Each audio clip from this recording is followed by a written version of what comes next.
It's on.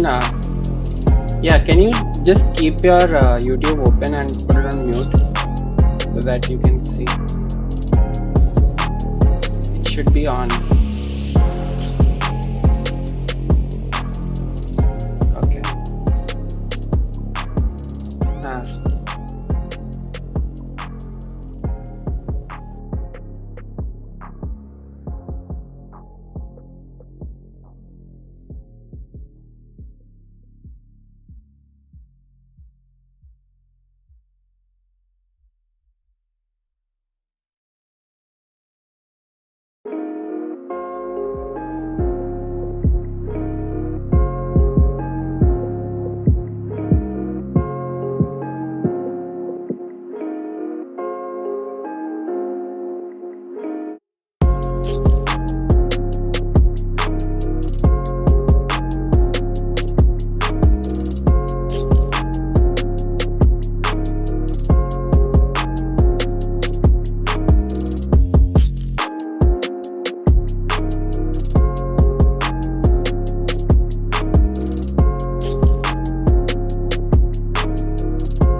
Let's go. We're live. Hello. Welcome to Full Time Banter. The run in. It's finally here. 3 more games to go in the Premier League, and it's become exciting but also boring at the same time. We have our resident Borussia Dortmund fan who wears a different jersey every. Uh, because he Marco doesn't want Ruiz, to let's jinx. go. He doesn't want to jinx his life and wear an Arsenal jersey. But straight to you, AJ. Thoughts and comments on today's events in the Premier League. They started off brightly for sure for us Arsenal fans. Uh, it was a good game. It was a nice game. We were peppering them with chances. We had a lot of different ways that we created chances. Right, like after a long time, I saw Arsenal creating both from right and the left side rather than just trying to run at defenders from the left side, and that kind of opened up spaces for Saka. And it was a nice game. It was a nice game It was a good game. It overall. was a nice game. Another thing, Havertz. I think he was so good today with the dive, with the cheating, with everything that all the accusations that will be hurled at him. Cheater. He was absolutely colossal. Every duel, uh, running with the ball, passing, holding up play, winning headers, aerial duels, everything. I think we found a number 9. I don't think we need another one. I think we can spend our budget at other places in the squad for cover for other people. But then overall, it was a nervy game in the beginning until the penalty. Right? It was like I think it was 40th minute when we got the penalty, and up until 40 minutes we were literally peppering them with chances, but we just couldn't find the goal, the back of the net. But when Havertz kind of went through on goal, he ran, he kind of like did his what slyliness and won the penalty. It was from there onwards, it was just like, we knew that okay, we are gonna hold it together. There was some controversy, there was some uh, nervous moments in the second half, but overall it was a fun game to watch and good to be 4 points clear, although won't be the same after by the time we conclude this pod, but still, yeah, felt nice back then. Yeah. Just keeping it to the game, Abhinav, did you think that was a pen? What are your thoughts on that? That that Be was careful, a, okay? Be careful. I have full ammunition loaded up if you say it wasn't a pen. you were literally agreeing with me that it was not a pen on the group. So I'm gonna say that yes, it is not a I pen. I mean, it's just the way Premier League referees have refereed the overall season. I think there is no consistency basically. There is no application of logic or any sort of normal rules, right, which were formed before the season. So I think it's I can never understand how you can see it in replays, in slow motion, and you can see that he's literally dragging his foot, and still you can say that okay, it is a penalty because you're basically giving so much weightage to the decision on field, and that is something which needs to change if the overall refereeing has to improve. And I can also see why it's a penalty because again, I've seen the similar thing given against Jota. I think in one of the Premier League matches, he was literally going through. I've seen that, right? It's not a penalty. It's never a penalty, but it's given, and that's how the rules are. So I can't say anything about it now. I think so. Just to counter that point, right? Like I wouldn't have been mad if it was overturned. I don't think it was a clear-cut penalty. But then again, as you said, Jota comes to mind. Kevin De Bruyne comes to mind when he kind of like just fluffed. Phil Foden comes to mind when he won the free kick just outside of the box when he acted like as he was shot when he wasn't even touched, which led to a goal. So to your point, right? The refereeing overall is in a state where they give on-field decisions, so much weightage, and those on-field decisions in turn get affected by the fact that okay, VAR would overturn it if it's an incorrect decision. So it's kind of like a catch-22 situation where Yep. you don't know who's right, who's wrong. They're all both backing on each other. Exactly. And the thing is, And both of them are not competent. Yeah. If either one of them was competent, they would be like, okay, fine, yeah, you've done something wrong, go back to the screen, or the on-field ref would do something else, right? But both of them are not competent. They're kind of made up some rules which they cannot really rely on, and that's kind of what is affecting the judgment. Sorry, Sid, go Because ahead. do you remember the Saka penalty claim against Bayern? It's the exact same one as today's that Havertz got given the penalty, and that one wasn't given as a penalty, and that's what it's like. It just shows how inconsistent refereeing is throughout. And yeah, I don't think any of them should have been penalties, even today's one, for example. But yeah, I mean, Arsenal probably deserved to win it in the end. That penalty definitely helped them, like build that solidity in the game and then score those goals. I mean, they were clearly in control no matter what. So I don't think even if they weren't given the penalty, they would have taken too much like trouble to sort of close the game. But it Mhm. certainly helped. but it goes both I ways, mean, right? yeah, exactly. It goes It both was ways. If you see because it was a red City's, card also. No, but it was a red yeah. card also. So Yeah. it wasn't even given a yellow. So if it Mhm. had been given a red, I think the game would have been completely out of their reach in the first half itself. So I guess it's one of those things And just in because it goes general, both dude, ways. even the Bournemouth manager came out and said that Arsenal were better, even though the decision should have gone there. We had so many chances. Like in the first Yeah. half itself, it could have been like a cricket score, literally. So sure, like yeah, there are inconsistencies. If you see the City penalty, also the first goal that they scored, that was also pretty dicey. Did you see that? Yeah. I Yeah. mean, Did you catch it? it's more of a penalty than I mean, not. it I was would just a say penalty, yeah. Because, I mean, Yeah, definitely. Because, like, that guy clearly, indeed. when it went into Guardiola, there was like, he literally barged into him when Havertz was just like trailing his leg and sort of make sure to like Yeah, catch the keeper. So, sure. Yeah, I Yeah. think we're talking about all these penalty decisions, City and Arsenal, but we're not talking about the most egregious one of all, which is the Bournemouth goal not being given. oh that was a God. The clear the, foul on the Raya. Please, that's not even how worth how talking. A Ben White supporter, a Ben White fan base should not be saying this in at any point of time. Seriously, But that Ben was White, nothing. but Ben White wasn't playing for Bournemouth, no. So we'll definitely support us. Nah, I agree with Yeah, you. I think it's in general, right? I think again, as I said, the weightage to on-field decisions is just kind of ludicrous at this point. It's just kind of goes above and beyond, and then it's kind of affecting the overall judgment. Yeah, yeah, that's right. Going towards the next topic. Just one thing. I just We want have to a mention. question. Yeah, Just one question. Just two couple more comments, right? I think uh, two players, three players actually. Trossard, obviously, he didn't have like the best of things, but because he was tracking back a lot, he was covering a lot, and he was actually involved in play. So and scored a goal, right? The crucial second goal. Again, what a signing! Probably one of the best January signings or top three January signings ever, in my opinion. Uh, 100%.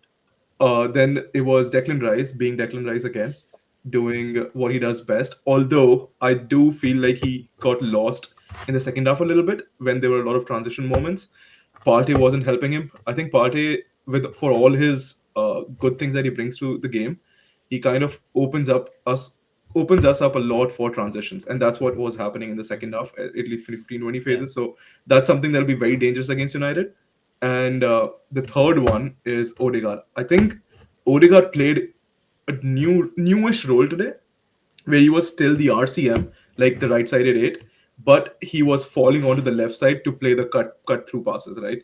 So on the right side, he was making a play, he was building a play, he was doing all these intricate passes with Saka, White. Sometimes Havertz dropped into the right-sided phase of the play, but then when he went to the left side, he was just looking to play Havertz or Trossard through, like first time. So that brought out like a different dimension to our overall gameplay, which I hope and I wish we did it against Bayern. But again, something to learn from, and maybe we have, and we can show it So next you week. like Odegaard on the left side, No. Odegaard on the right side, but I feel like Odegaard on the left. his yeah, Odegaard definitely on the right side because his connection with Saka and everybody, White, sometimes Havertz drops in, Declan Rice drops in, is great. It's probably can't be replicated, so we need that. But Mhm. the new role wherein he has like this more free flowing role where he can go to the left and play those incisive passes, that was really nice to see because it happened twice or thrice this game, and the players were clear through on goal. Okay. But you know what? Okay, cool. Yeah. Sorry, go on, go on. No, I was just ending this because good day for Okay. Arsenal and moving on to the next. But you had something to say. Yeah, I was just I'm saying okay to good give day, you. but do you remember the goal difference that you guys had going into this game? Um, Yeah. and check it now. I City mean, have it's uh, just City have scored 5 goals today. So yeah, it's okay. Bro, It's still but pretty the much point is there. like if City were to drop points, right? That's the only mhm. way we win games. If they were to drop points, that game will have if not a negative but a 0 goal difference. So they have to make up 6 goals on us in the 2 games where we think we are going to win. That is eight Yeah. goals at We'll least. So I talk. don't We think, talk yeah, about Okay, cool, I the. don't think cool. that's happening. Yeah, we'll talk about There's a the. lot of maths in here, Yeah. huh? So basically, AJ, the question to you is, what do Arsenal have to do to win the league? Like, what do they have to do? What more can they do? We'll go out on a pilgrimage, uh, go visit all the deities and gods and goddesses that there are. Pray 24/7 that City loses points or like something happens. Like I don't know. There's nothing we can do. There's nothing we can do. The best thing we can do is just beat United, uh, and Yeah. finish the season on a high. That's all we can do, and I think we will do that. And I'm proud of this team. Like ten games ago, if I'd seen the fixture list and in Premier League, and I had seen like, and if you somebody told me that we'll only lose 1 point and win the rest nine, I would take it, man. Like it was as what Aston Villa, United, Tottenham away, with a lot of Brighton and like a lot of all the other fixtures crammed in. I would take it. So yeah, it is what it is. Abhinav knows the pain. Maybe we will know that too at the end of the I season. I know the pain very dearly and very closely, so that's never going to go away. But at least for the sake of this season, let the narrative not be that United knocked both Arsenal and Liverpool out of the race.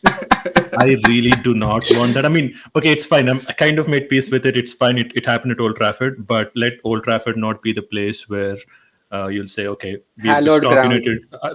Exactly. We stopped Liverpool winning the league. We stopped Arsenal winning the league here. It's I don't gonna know. happen.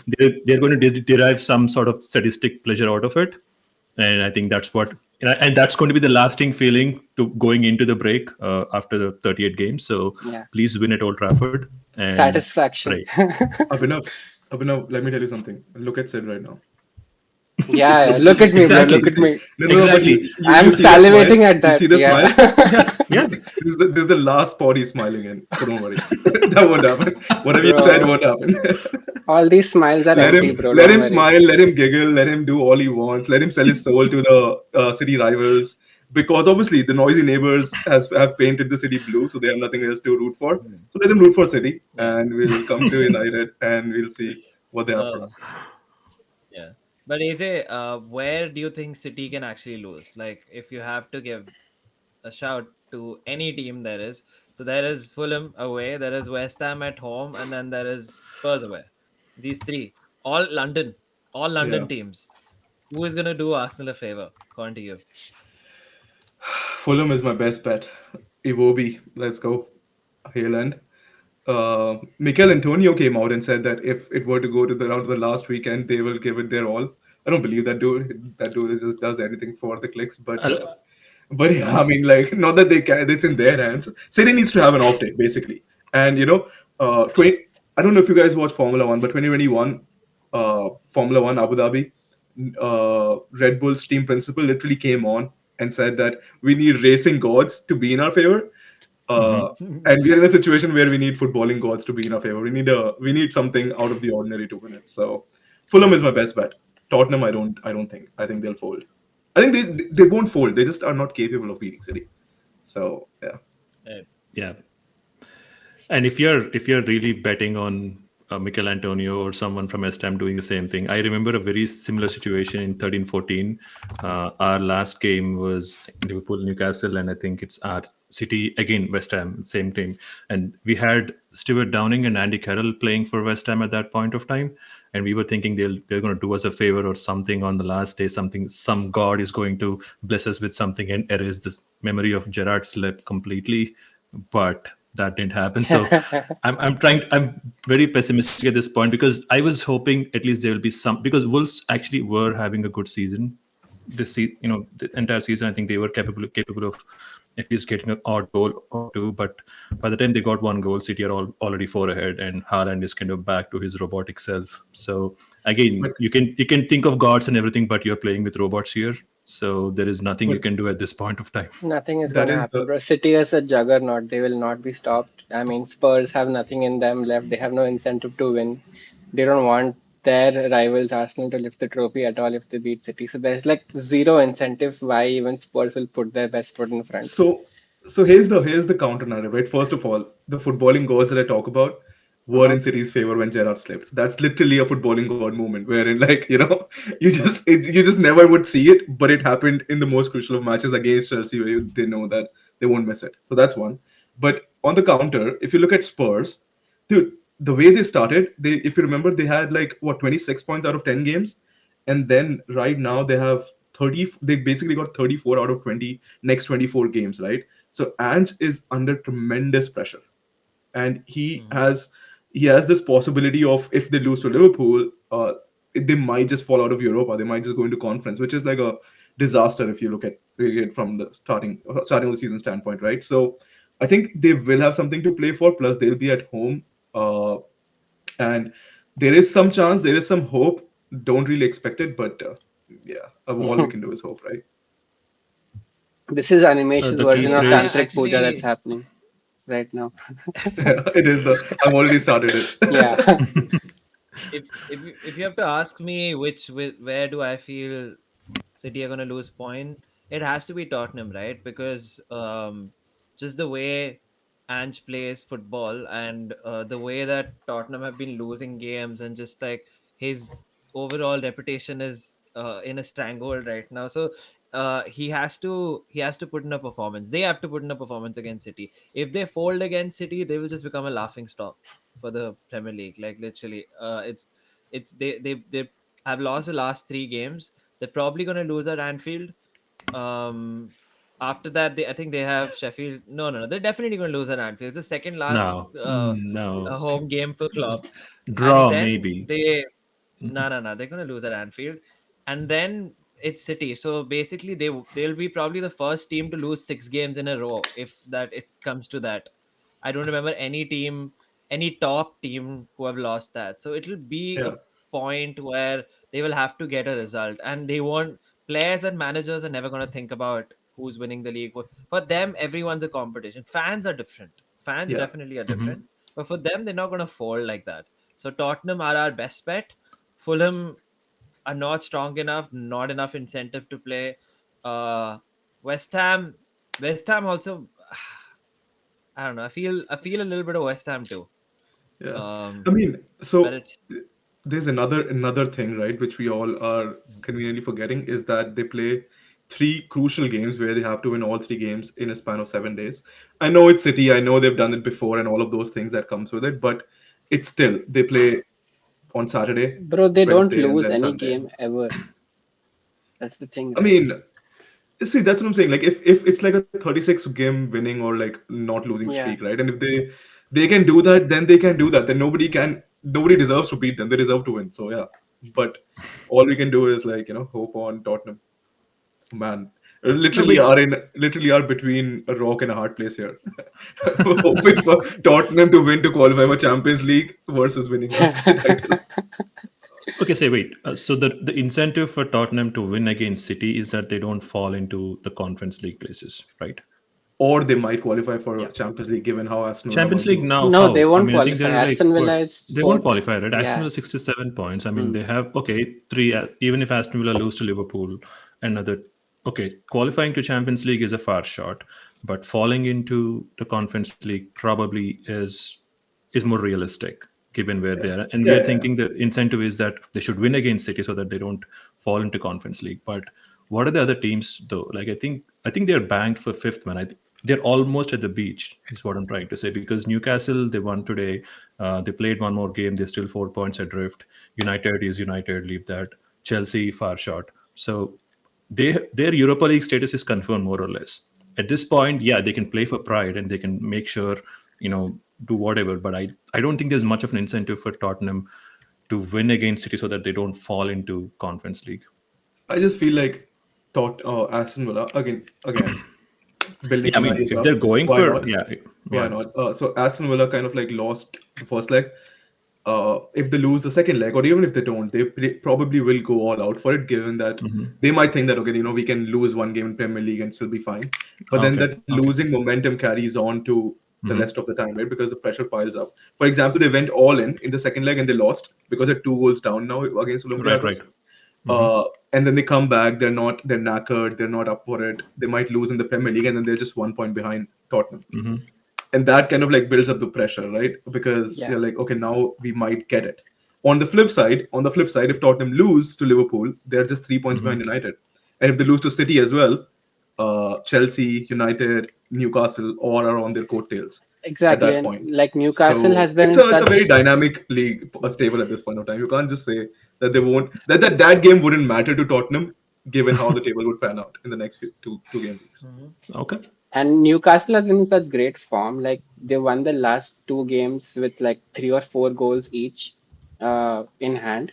And I think like they just have like United coming up, which is going to be an easy game for them to win as well. So Newcastle is very, very like hot on the tails of Tottenham. They're just like four points down.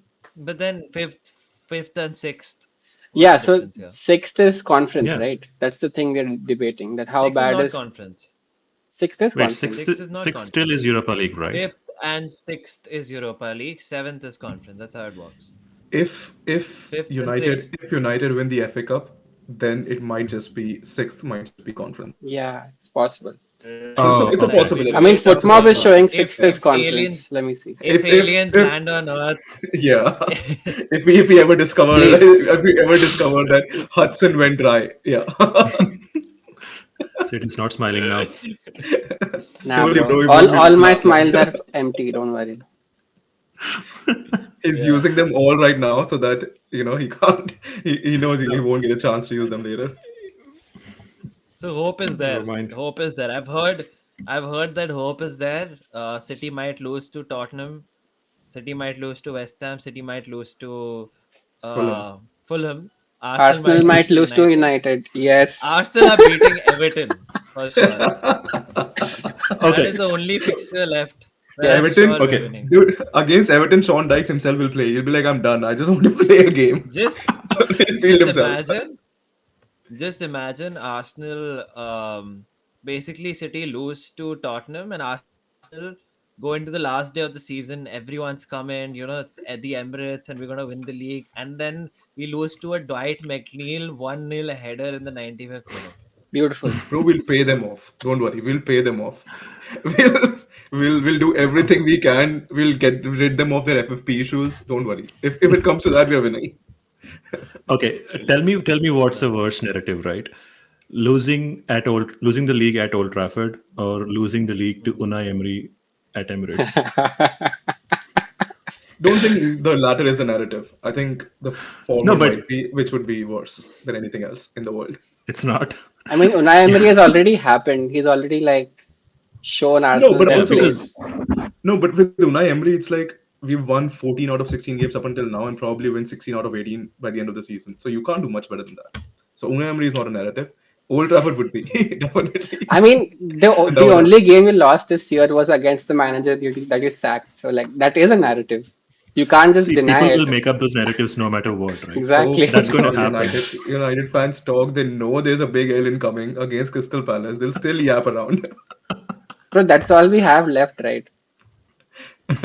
We have Bro, nothing to trust me. lose. Listen. I'm telling you, let's do a truce. You literally pray for us to win.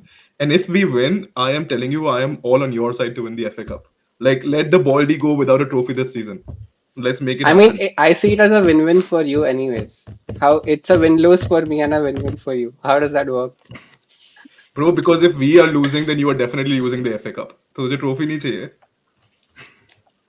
I don't think we have a shot anyways in the FA Cup, no matter what Chalo, okay. happens. Fair. All right. Okay. Enough title talk now.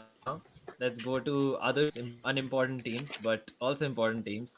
Um, Sid, there were reports recently that Thomas Tuchel might be looking at Man United as his next destination. What are your thoughts on that? Would you welcome him? Would he be a good fit? Are you sacking Eric Ten Hag? Where is this? Yeah, it's a very complex issue. I think I've been trying to get my head around it, but the thing is, even if Tuchel wants to come, I would actually not mind that, to be very honest. Tuchel is a good coach. He has shown that he can manage a good team successfully in the Premier League. He has shown that he can manage top teams and top players in other European leagues as well.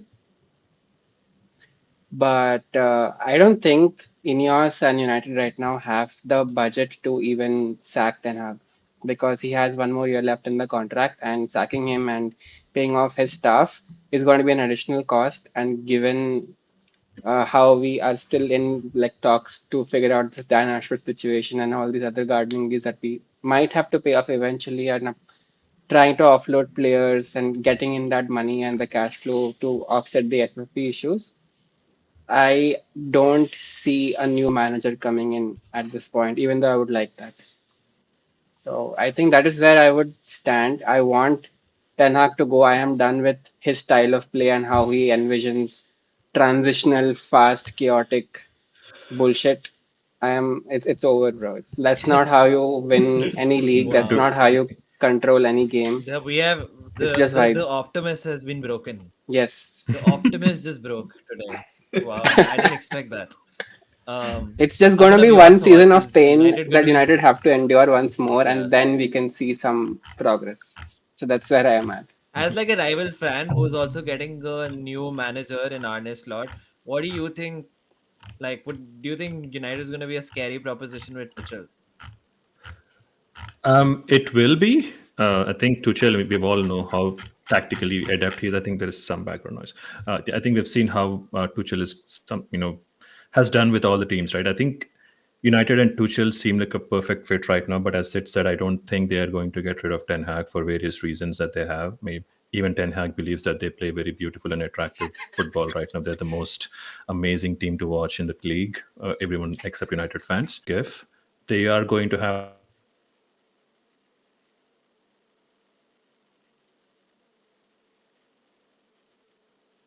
perfect because he is not a good man manager. He has a lot of, I don't know, he's a bit insecure about himself, even though how much ever he's achieved. He's tactically very good. He's amazing in that sense. But what United needs right now is someone who can kind of grab everyone by the neck and kind of take them together. And I think that man management is something which they've been in looking for a long time. So Tuchel is going to come to United, maybe do his magic for the first couple of years, but I don't think it's going to end well. I actually don't agree with you there. I don't think I think we spoke about this before, but I don't think Tuchel is a bad man manager at all. Like any, I know that you gave a screenshot saying that he's had like fights at the board almost in every club there is, but then Hmm. whichever clubs he's been to have had a history anyway of like, you know, uh, issues between management and board. It's always been there. Hmm. And I think he had a very strong relationship with the fans and the players at Chelsea. Everyone really liked him. Even Bayern Munich, I think Muller came out to say that like Tuchel's been really good. He's been handling the situation really well. He handles the players really well. Harry Kane really likes him. Like overall, he's managed big egos. And Hmm. you know, United, the vision that they're taking right now, they don't want big egos in their team anymore. So it's a perfect opportunity to even give Tuchel a chance to manage a team which is, you know, building from the scratch. It's the first time that Tuchel is actually going to be given that kind of a job, and he's never had that experience before. He's always been in clubs which are either in turmoil or like, you know, big clubs, PSG, Chelsea, Bayern Munich. United is a very big club, but the transitional phase that they're going through, that's going to be a new challenge for him. And I think he's the perfect coach for that. Tactically, good. His English is amazing. He's been in the Premier League. He had a. Hmm. I mean, considering how Chelsea look right now, he finished fourth and he won them a Champions League. He took them to two cup finals. He's done everything possible. You know, in the era of like peak Klopp and peak Guardiola. And So I think he'd be no, perfect. and I think you forgot one club there, the shirt which AJ is wearing, Dortmund. So I think Dortmund he had a That was perfect chance okay. at Dortmund. Hmm. Yes, no, The thing is Dortmund he that had a Dortmund perfect. was his first. No, but like Hmm. Dortmund, he had his second managerial job right after Mainz, Hmm. and that was the first step. Dortmund were also going through things right after Klopp. He won them a cup. It's not like he didn't do anything. He had a very decent looking team at. He made his name there at Dortmund, and Dortmund have a history of you know, the CEO has a history of issues with players and managers. They had issues with Aubameyang. I know from experience that like when Arsenal were trying to buy Aubameyang, there were a lot of issues there. They had Hmm. issues with other managers as well. It's not that's the only, you know, ground up team that he's managed. And And his next United are in the managerial same job position could be right club now. or PSG. No, no, I get No, your not point. really. Right? I think I it. doubt it. No, I think see with PSG, with Chelsea, the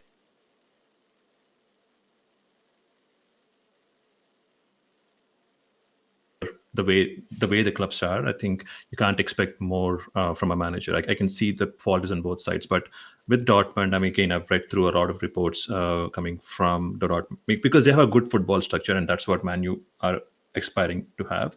So again, if he has changed from then, and if he has learned his lesson, if he can build a bond like he did with Chelsea fans, and I think that's going to Mhm.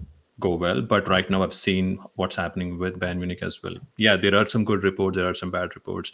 He's not someone who you can count on in the long term. If United can make it work, I don't want them to make it work, but if they can, good for them. But That's why. if I have to pick a side, yeah, I think it's going to go down in flames. Asia, Yeah. you're muted.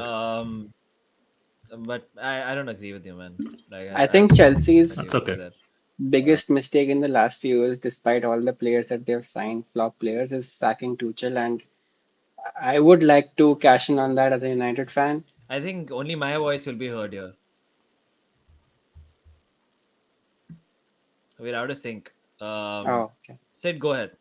No, I was saying that I think Chelsea's biggest mistake in the last few years, despite all their horrendous money splurging signings, has been with I don't know with the new management and like those rash decisions that Boli and his great team did. But yeah, as a United fan, I would definitely want to cash in on that opportunity. Like Tuchel, yeah, I mean there are like Abhinav said, you can highlight those issues, but he also knows how to manage big players. And at United, that's always going to be the case, no matter what.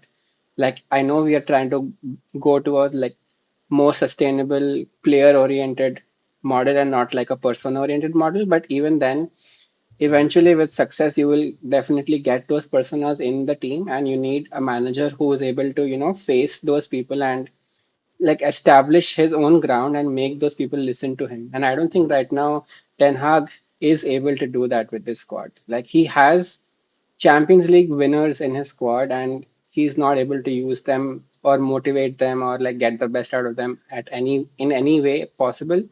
And that is definitely what we need to fix immediately. So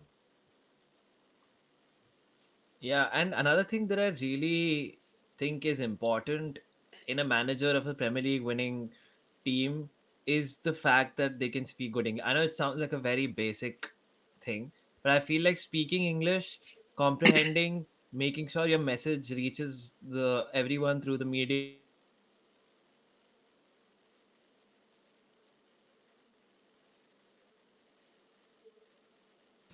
League winning squad. And if you see the last, I don't know, 10 years, 15 years of whatever winning, maybe except for the Leicester manager, Claudio Ranieri, except for that, everyone was good in English and like was comprehensible. So that's my thoughts. Either do you have any final thoughts on Tuchel to United? Bro, the conversation has moved past me. Way long back. I wasn't even able to try to figure out my mic and shit. Anyway, quick thoughts, right? I feel like massive respect for Tuchel overall. So I rate him as a coach, but I rate him as a coach for knockout competitions. I think he can pull things together in a one-off games situation. I don't think he can pull things together in a league, and that's just how it's been. I think he's won one league title, which is in PSG with Messi, Neymar, Mbappe, whatever. Big egos to manage, but also like a very farmers league. Like if you don't win with PSG, then you are actually doing something wrong.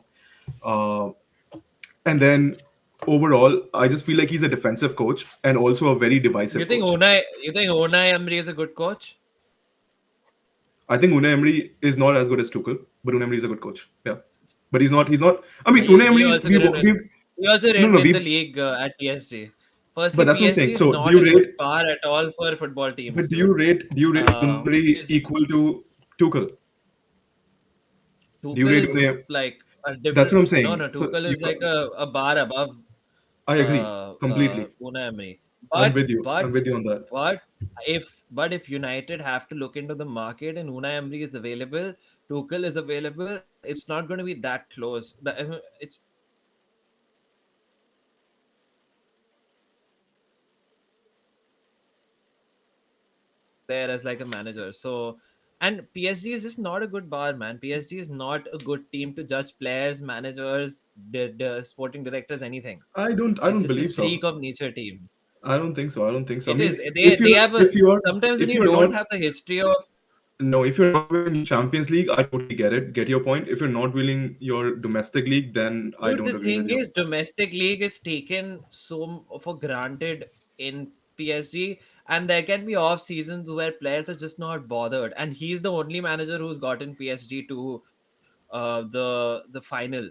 Maybe it happens this No, year, but he's the only manager who's gotten yeah, PSG to the final, and they could have won that final if Neymar and Mbappe turned up. Then they had close shouts. It wasn't or a or no, no, what? I'm not disagreeing with you when it comes to knockout games. I am not. I'm totally saying he's one of the best when it comes to knockout games. 100%. I'm just saying he's a divisive figure when it comes to getting into a dressing room. Like he actually picks sides in terms of like, okay, these are my favorites, and rest of you are bent. Like for example, what happened with Kimmich, Exactly. what Why? happened with Why? Krochka. No, no. Why? Because he Yeah, always walks into a big team which is already yeah, established board. Everything's there, big egos. United is yeah. not going to be like that. They're planning a clear out. It's the first And time when a that's why. tactically astute manager who has success in England will get the Mhm. chance to build a team from the ground up, completely with No, the new but that's ownership. what I'm saying. A chance that he Is didn't is have with Chelsea. is it so if, so we are comparing, we are taking Tuchel from Dortmund when he was 10 years younger, much nastier, where they are after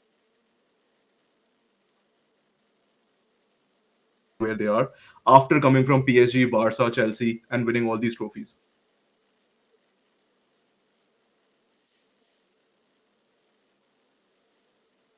Was in a very low phase of his life after PSG because he hadn't managed a big team. So that's not comparable. But like, are you expecting Tuchel to not be mad, to not be given like given the FFP situation, to not be throwing a tantrum when it comes to Ineos saying to them that okay, we don't have money, you just deal with the players you have, and then he's like, okay, I'm winning Rashford out, and I'm not winning any this thing.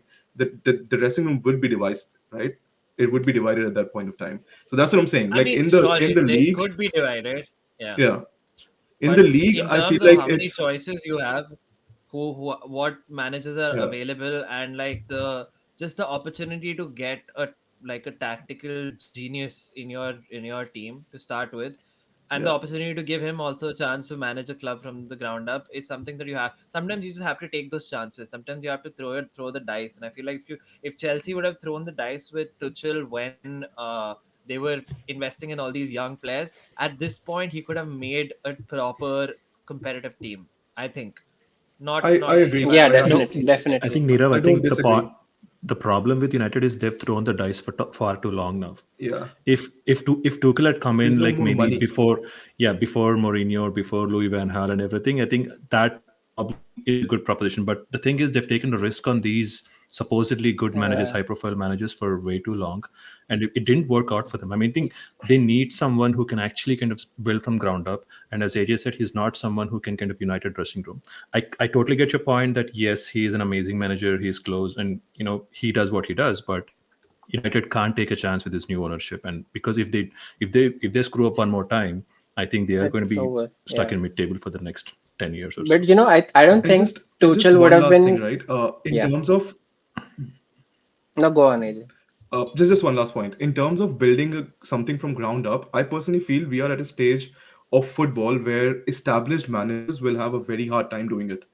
uh, like Arne Slot for Liverpool, I feel like is a great option because firstly, it can be a fallback. He can be an easy scapegoat if it comes to that. But then again, because he's not as famous, he gets a little bit more opportunity, a little bit more patience from the fan base. Same with Arteta. Same Yeah. with like if you look at other places in different leagues, Xavi, for example, for an established manager Yeah. to come in and not giving results, it can destabilize the whole Additional pressure. Yeah. fan base and yeah. Yeah, Okay. so go You ahead. know, Sorry. like, Got it. So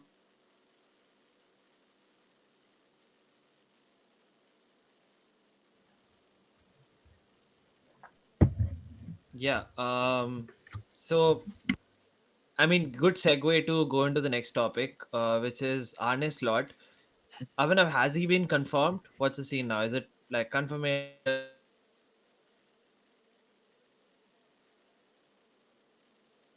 Is it He himself said it in a couple of press conferences, so I think he's coming.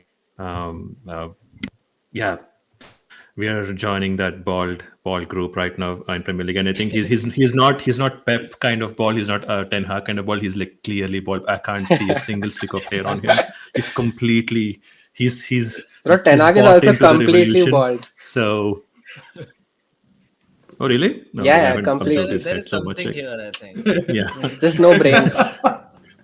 Pep Residual Pep hair. has something here and there and all of that. He's still in that phase of like, should I go completely bald or not? But my guy has given his soul to it. So yes, I'm in there with I think him. But he's just using polish and wax and all that stuff I think the just to thing take is it that apart.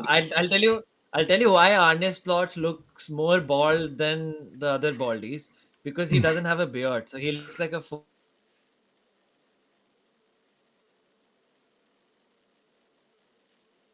so he's bought he into looks it like he 100%. looks like Voldemort almost.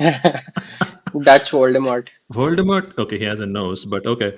Anyway, no, I think his appointment is confirmed, and at this point of time, I have no reason to believe this is going to fail. I mean, it can go sideways by December, and we are like 10th or something. But given how he has performed with Feyenoord in the last couple of seasons, and I've just read about him a lot in the last 1 week or so, I again, I think it's all coming down to how we typically look for managers who basically Mhm, perform, who get something which is more than the sum of the parts. You know what I'm saying? I think he mhm. the teams we worked with on a budget and the results he delivered, all of that works into Liverpool. And as AJ said, he is exactly the kind of manager we would need right now, because the other case being where, say, for example, we got like Tuchel or Alonso or something, because they've already established themselves so much and they've won so many trophies.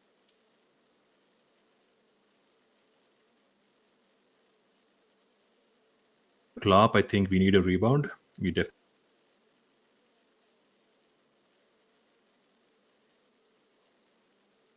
rebound. The Arne Slot, given his profile and everything, and given how he has proved, it's a very calculated risk, and I don't see it going wrong. So we'll see how it goes. Sid, what are your thoughts, bro? Like on this, are you intimidated by him or are No, you underwhelmed? I am actually, I'm kind of enjoying this, like another like bald Dutch manager is coming to the Premier League. I am not really intimidated by him. And I mean, I don't know how, on what basis Liverpool have decided to sign this guy. I don't see any significant achievements that he has made till now. I would have personally thought Ruben Amorim would have been a much better appointment. And being a bald dude with a Dutch accent, it is impossible for you to sound motivating or encouraging to the players at all in the dressing room. It is, Uh, it is, This is it your is, trauma speaking. it is a lot of trauma, yes. But no, like, yeah, like you said, right? It's probably he going to needs be some a points, rebound. maybe. Who knows? Yeah, it's probably going to be a rebound. I don't know enough about Arne Slot at this point to even think if he's going to be a good fit for Liverpool or if he's going to actually take the Premier League by storm. Right now, I think what Liverpool want is somebody to just keep the ship steady and build on top of what Klopp wants. And we have to see if Arne Slot wants to sort of, fit into that mold of what Klopp has left behind and try to take that on and continue that, organized chaos sort of philosophy that he used to follow, or is Yeah. he going to implement a new philosophy of his own? And will he then want like new players? Will he want a new approach? So that is something that still probably needs to be figured out. So if it's just a rebound manager, sure, great, fun times. No, I This is think not the a relationship, philosophy. bro. What is it? What does a reborn manager mean? I don't Rebound understand. manager, my definition of it is, since we couldn't get Alonso, who was a preferred choice or made out preferred choice, we will let Alonso go to Real Madrid for the after this year, end of this I mean, next year basically. And once he goes there, he wins a couple of titles or Champions Leagues or whatever. Real Madrid does what it does; it spits out managers anyway. And at that point of time, Arne Slot will be out of Liverpool as well, and Liverpool and Alonso will have this long-lasting, committed, full I love relationship. how, with how So much that's my confidence Abhinav definition, is which saying is Arne Slot will be out of Liverpool by that time. Bro, you've thought of like 5, 10 years now. So it's like, no, I'm just saying, like, if you go by that hypothesis of like this rebound or fulfilling management choices, then yeah, I think that's what I'm thinking. But again, I can't speak too much there. But to one of your points, right, said what you said, why we couldn't get Amarim. I think Liverpool have been doing this no dickhead policy when recruiting anyone, hmm, be it the players or be it the managers or anything. I think Amarim was kind of playing Liverpool around for more of this sign-on fees, or he was kind of taking an interview interesting. with West Ham, and then he ended up apologizing to Sporting that he shouldn't have gone to West Ham or some bullshit like that. So all of that is PR nonsense, which we really don't want to be associated with. Again, I think we might as well be, with given how I think Anastot is kind of doing the press conferences. But again, I think initially, I don't know. I think the personality didn't match, I guess, and also I think his formation is completely 3-4-3 or something, which is because right now all the teams in Liverpool, right from youth academy and youth, they're playing 4-3-3 high pressing, and Arne Slot's Mhm. philosophy will be slightly different 4-3 when high pressing, but switching completely to a 3-4-3 formation is going to disrupt a lot of things in terms of signings or in terms of the academy mindset and all of that. So this is a carefully thought out choice. So I mean, I'm optimistic. I'm very optimistic, and he might actually be more successful, to be honest, when Pep decides to kind of go away. So who knows? You think he'll Bro, be able to challenge at the top right away with this team? No, not right away, because this team still needs some more fine tuning. Maybe next season, finish in top four, get a Champions League, go to like quarters or something of Champions League. That's good enough. And then after that, we'll see. Maybe a cup Easy, here go and ahead. there. Uh, no, I was just gonna say that the biggest you have all the ingredients for cooking up something really nice or something really disasterful. Given the fact that there'll be so many changes, there'll be so many players falling out, like Van Dijk approaching his end of his career, Salah having some spats here and there, Trent Alexander-Arnold not sure what he wants to do in life in terms of like his playing position. Andrew Robertson kind of like being phased out. All the kids who did pretty well this season, but not. I mean, you never know. Like with the kids, they're kids. So the one season doesn't reflect of how they will pan out in the long term and whether they'll be motivated to the same level by a new manager as they were from Jurgen Klopp. Jurgen Klopp was family, right?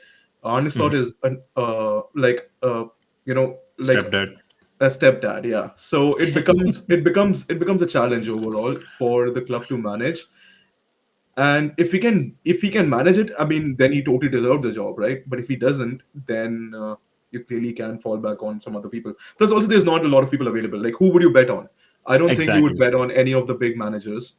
If you Hmm. have to go for a no name, then might as well go for a person who literally nobody knows of. So then he gets a little bit more freedom to do his own things rather than going for Amorim or Xabi Alonso, who comes with like some sort of baggage and all of those things. So I think it's a decent enough choice to go with him.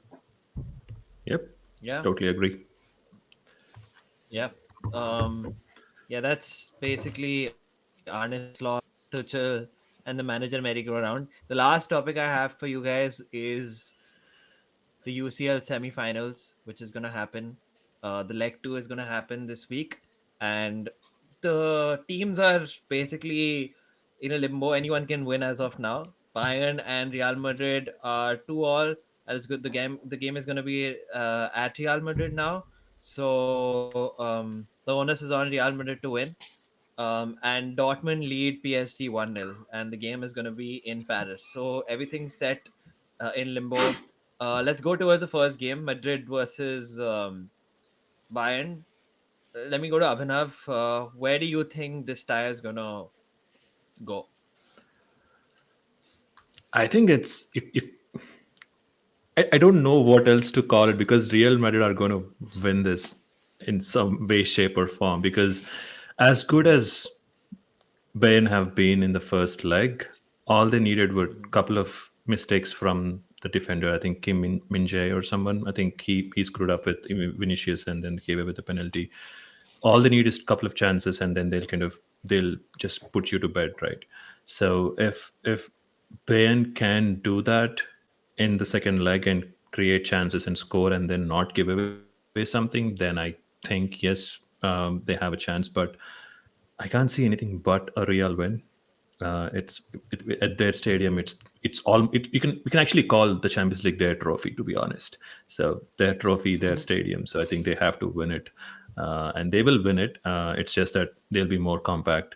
I don't think they'll be as negative as they've been against City, because at that 4-2 or something, they'll win it. Sid, do you think Tuchel can basically take Bayern to the finals? And I think whoever wins out of this side of the fixtures is probably going to win the Champions League. What are your thoughts on that? Yeah, I will agree with what you said at the end. Like, this is the Champions League winner we are going to pick basically from the semifinal. And I think it's going to be Real, sadly. I mean, not very sadly, but the thing is, uh, it's again going to be Bayern who are going to like play well throughout. They're going to have like more seeming to have more control in the game, but Real just have this ability to, like just drive through towards the end and get those goals, just that typical Champions League DNA that they have. And I think that is just gonna be the difference, because other than that, these two teams are good teams historically, but they are not playing to their very best at this moment. And that is why we also saw like the scores as well, right? It was just a draw, it was a very close game at the end. And I think Real playing at home will be at a slight advantage given how they just have this knack of, clinching games at the end. So I would go for a Real Yeah, win. Yep. yeah. AJ, resident Dortmund fan. Do you think I'm feeling Bayern can come offended. up? I'm feeling offended. Like all three of you are saying the other leg is going to produce a winner. I completely disagree, but we'll come to that. But yeah, I mean this first leg was literally exact replica of Arsenal versus Bayern, right? Arsenal totally dominant, two mistakes cost them two goals, and they just flopped in the second leg. And I think it might not be as bad a performance as our second leg was, but I think Real Madrid will pull through. It's very difficult to get a result at Bernabeu, especially given the transition attack or transition threat that Real Madrid has with Rodrigo and Vinny Jr. running from both the wings, Bellingham doing his own stuff. Even when he plays like Haaland, having like very few touches, he those touches are miraculous, and then he creates something out of those touches. They have a strong Mm. defense. They have the whole stadium behind them. I think it'll be a very hard ask for Bayern to come away with a victory. Although I would, as I said, although I don't rate Tuchel in leagues, I do rate him in knockouts. So if one manager I would bet my money on, it would be Tuchel. So I still go for a narrow victory for Real Madrid. Yep. Right. I think if you want to make Bayern's case, and again, I have no basis or reasoning for this, the only the one of the most destructive defeats Real have faced in Champions League was against Bayern Munich. And again, if you guys remember that Mourinho match where Ronaldo and Kaká missed penalties against Bayern Munich in 2012. Yeah. So yeah, again, probably they'll repeat the same. That was also at the Bernabeu. But then they lost. But then they lost to a team who nobody expected to win, right? Oh my We're God, also yeah, forgetting So the Hurricane that's jinx, where exactly. bro. this comes in. That's where this comes in. We're also Oh yeah, forgetting the Hurricane Jinx Hurricane too. So jinx I don't and know, like, yeah, sorry, go on. yeah, no, I'm just saying that yeah, maybe Bayern can repeat that and then go to the final. Yeah, we'll see. Yeah. This is one side of the game. Now let's go to the Dortmund side and the PSG side. Dortmund performing really well in the first leg. Jadon Sancho stealing the Clinic, show, Jadon clinic, Sancho, clinic. Yeah. and clinic. And let's just go to sit straight. Do you think, see, Sancho can come to the finals of the Champions League, something that United haven't done in the last, I don't know, 13 years? Bro, if Sancho wins the league not in this jersey, I will start crying. Literally. Like, I will, Anything, wins yeah. anything. If he wins anything not in a United jersey while he's being paid 300 grand a week by United to From play for United. another That's club, crazy. I mean, that is just like nuts. And I cannot take that. It just shows how poorly run a club United is right now. But it was from a different perspective. Yeah, it was great to see Sancho play that well. Like it just sometimes shows why even like chased him for 2 seasons to try to buy him in the first place. Like he clearly does have that, that ball carrying, dribbling persona, that trickster vibe that he had the most take-ons in a game this season, I think. Like that was I was reading some stat around that. And I mean, if at all we sell him next season, performances like these will just help us get more money for him and like slightly improve the state of the club, like for our rebuild next season. So in all, it's good if he plays well. I wouldn't like it as a fan if he wins the league, obviously, but it's okay, I guess. It's just too much toxicity. Can't deal with that right now. Yep. AJ, you think Dortmund can, reach the final? with the like because the game is going to be at Parc des Princes, and Mbappe would have something to say there. So Mm, it's yeah, I probably the mean, his last chance to do something with PSG in the Champions League. I think he's gonna get more chance. I don't think he's going anywhere. I think it's just one of those things. But anyway, for another day. Uh, Yeah. Definitely, man. I think the nobody expected first of all Dortmund to play the way they did against PSG, and Sancho was obviously like the standout performer, running up and down the wings, going past players, dribbling, shooting, passing, everything was top notch. But then there were like certain other players who did pretty well. Schlotterberg was amazing. Ian Matson, great. Then there was Julian Brandt was awesome, and they have. I mean, the finish was again great. Sabitzer, again one of United rejects, was again ran the show in Really that good. game. So the whole team played really, really, really well. Adeyemi is so good, so Yeah, fast. yeah. Yeah. The whole team played really well, and I think they can reproduce that performance. They have a narrow one goal lead. Anything can happen in Champions League, right? So you can't really say for sure, but I do back Dortmund to go through. Also because it's going to be like one last tour for Royce, right? And it's not going to be as long Exactly. as it's not going to be as long as Klopp's, where you have to pull through like 25 games to get to the parade. It's just 2 games now, so let's do it. Yep, exactly. And I think I mean, you've been talking about Sancho, talking about Mbappe and everything. At this point, I mean, Dortmund's going to just do it for Royce, I guess. Yeah, I mean, and it's without any basis, right? I think they've done well in the first leg. PSG are not that formidable in a position, to be very honest, without this season at least. I mean, they've come to the semifinals. I get that, but on their day, they came to semifinals because Barca screwed up in their quarterfinal yeah. royally, and before that, I mean, not sure. But if Dortmund can just kind of keep their calm, they can definitely be in the final at Wembley. And at that point of time, I'm just hoping the gods will smile on Dortmund and just kind of, Real's For going once. exactly for once and for Royce. So if they can just get to the final, I think something miraculous is going to happen and Royce is going to sign off with the Champions League trophy. So, Yeah. yep, just looking forward to that. And PSG are also missing their like Luca Hernandez. He suffered ACL. Plus Donnarumma is Mm. super Hmm. suspect. Like he's extremely suspect when it comes to claiming the ball coming out and like Hmm. even shot stopping. I thought he was good at shot stopping, but he proved me otherwise in the first leg. Like I think that was a savable shot, although it was shot with venom and it was like such a powerful hit, but it was so close to him that he could have done a little bit better. But in the first leg, not in the first leg, but in this leg against Barcelona when they won at Camp Hmm. Nou, I think he would have definitely given a penalty if it wasn't an offside on Lewandowski. And plus, there were a lot Right. of other incidents where he was suspect. So I think they are vulnerable at the back, and they can be have a Dortmund can definitely have a go at them. PSG are only in No, I the agree. Yeah. semi-final right now because of I how mean, so many Barcelona things can fucked up. happen. So Go ahead. no, I was just saying PSG are only in the league in the semi-final right now because of how Barcelona royally fucked up in that match, like playing with 10 men. So I don't think PSG Sure. I are at mean, that like state. Yeah. anyone's going to win the Champions League because Arsenal fucked up against Bayern. So, Bro, Arsenal That's did one what way to Arsenal look at does. it. We Very don't fuck up. optimistic. That's yeah. what we do. That's that's the history of No, Arsenal.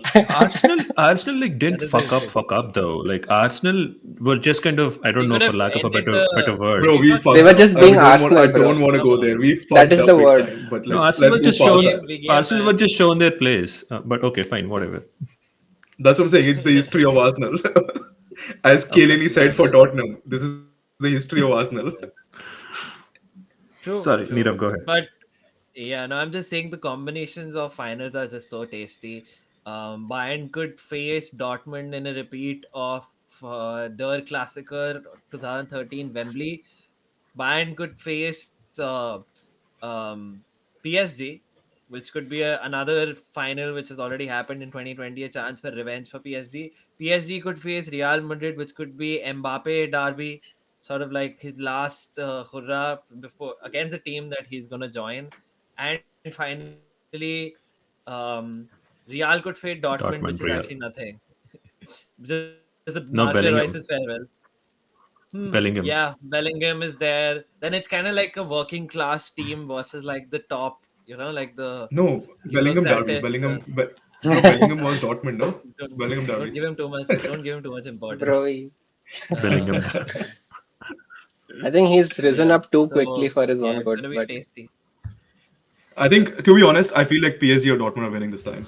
I don't think Bayern Real are. Yeah, If yeah, Dortmund yeah. are I not was just winning, gonna take a yeah. I was no, just no. gonna If take the Dortmund are predictions not, anyway. sorry, go ahead. Yeah. I'm gonna start with you. Just give me your predictions and like a quick. Who do you think is gonna win? Yeah, I think it's going to be 0-0. Second leg for PSG Dortmund. Dortmund in the final. It's going to be 1-0 Real Bayern Real in the final. And I said miracle's going to happen, and then Dortmund is going to win the Champions League. That's amazing. AJ, what do you think? Nothing needs to be said anymore. I think Dortmund are winning it. That's all. I don't care And against who's who. gonna come? I don't care. Okay, okay, sure. Sid. Yeah. um, I think going into the knockouts, Dortmund were the most underdog team, and I'm glad they've reached this far. I think they'll go into the final. They'll beat PSG, and I think it's going to be like Dortmund versus Real, and Real will win at the end. Okay. Real will be served a very humble pie in the final. Wait and watch. Served by Sancho. Uh, Served by Sancho on a plate. They'll be sit down. They'll be put all the napkins. They'll be served like a five-course meal, and then a very humble pie. Yeah, So yeah. and Hmm. he'll be I serving that I'm pie to actually Ten gonna go Hag for as a well. Bayern win. Interesting. I'm gonna go for a So Bayern win because Harry Kane's here. A Bayern win. England Euro win. Ballon d'Or. That's what I think. Uh, I don't know who they're gonna face, PSG or Dortmund, but I feel like it could be Dortmund. But regardless of it, Bayern is gonna just be too strong. I hope If that they happens face for everyone. Dortmund, I think yeah, if if they face Dortmund, definitely Bayern's going to win. I was All gonna the say the trauma same. and Yeah. everything. Yeah. Yeah. But if If they they face face PSG, PSG, also they're PSG is gonna going win. to win, and then Tuchel's going to have a They pie have on the his numbers. face. So yeah, If Tuchel wins the Champions League, then definitely he's not coming to United. That's like career suicide. And Bayern won't let him go anywhere after that. But yeah, let's see what happens. A lot of exciting football to come, and we will be here for another episode of Full Time Banter. Stop the but stream. Stop the Wait. stream. Okay, 1 second. Stop recording.